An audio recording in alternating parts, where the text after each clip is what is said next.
ချစ်တာကောင်းတယ်ချစ်ချင်းမြတ်တာဖြစ်တဲ့ဖခင်ကိုရထားရင်ကျွန်တော်ကချစ်ရမှာဖြစ်တယ်ချစ်ရမှာပြောပြီးကျွန်တော်တစ်ချိန်ကြရင်မချစ်နိုင်တဲ့ချိန်တွေရှိတယ်ဘယ်သူကတော့ပြောတာပေါ့ကျွန်တော်ကိုပြောပြနေတာဒါတင်တို့ကိုနှုတ်ကပတ်တိဆောက်ပေးတဲ့အခါမှာကျွန်တော်အမြဲတမ်းကျွန်တော်မေးတယ်ကျွန်တော်အမြဲတမ်းမေးတယ်ကျွန်တော်24နိုင်မှာ24နိုင်လုံးချစ်နိုင်တဲ့အချိန်တွေရှိလားဒါကအရေးကြီးဆုံးပဲကျွန်တော်ဗဟိုပြုပြီးသွားနေသေးတော့ကျွန်တော်ဘယ်တော့မှချစ်နိုင်မှာမဟုတ်ကျွန်တော်တို့ကိုချစ်တဲ့ယေရှုဖခင်ရဲ့ချစ်ခြင်းမြတ်တာကိုဗဟိုပြုသွားတဲ့အခါမှာသင်ကချစ်လာနိုင်မှာဖြစ်တယ်အာမင်ဟာလေလုယာ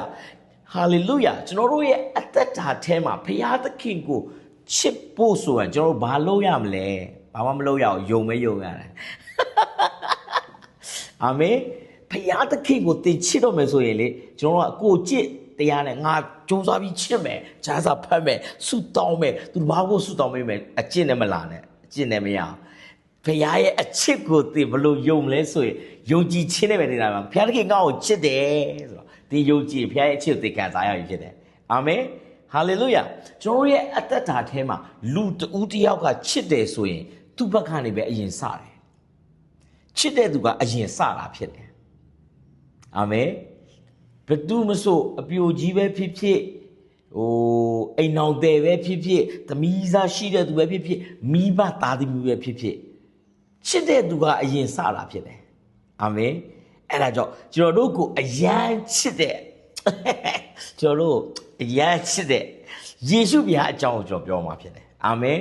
အဲ့ဒါကြောင့်ကျွန်တော်ရှင်ယောဟန်ဩဝါဒစာပထမဆောင်အခန်းကြီး4လေးကိုကျွန်တော်တို့ဖတ်ရအောင်ရှင်ယောဟန်ဩဝါဒစာပထမဆောင်အခန်းကြီး4အငယ်19မှာဒီလိုမျိုးရေးထားတယ်အားလုံးတွေ့ကြပြီလို့ယုံကြည်တယ်